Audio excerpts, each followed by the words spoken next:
quase tanto meu. É quase é como se fosse Não, um os cantos shorts são mais... Eu sou o professor mais e sou meio pai.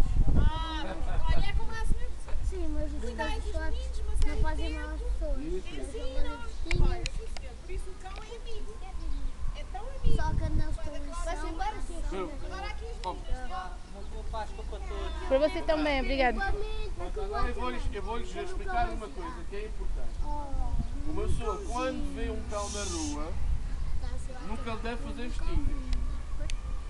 E sabem porquê? Se o cão estiver sozinho, a gente não sabe se ele tem dono. Então, se o pessoa for fazer vestinhas, pode ser que ele não gosta e depois pode mordê-los. É por isso que nunca se faz uma vestinha a um cão que anda sozinho na rua. Isso é muito importante. Outra coisa importante, quando vocês veem um cão que está em trela com o dono, se vocês quiserem fazer uma vestinha, têm que perguntar e têm que pedir autorização ao dono. Não é chegar e mexer no cão.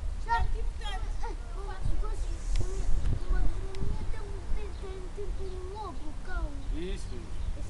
E é assim, a gente pede autorização ao dono e em função do que o dono disser, se ele diz que sim, aí podemos dar vestinho. Uma coisa muito importante, nunca se faz uma vestinha em cima da cabeça de um cão.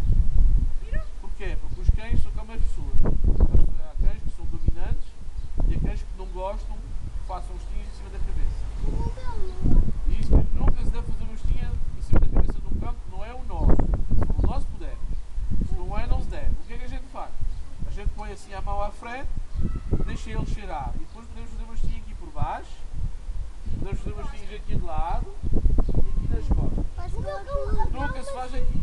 A capa se nós fazemos festinhas aqui no pescoço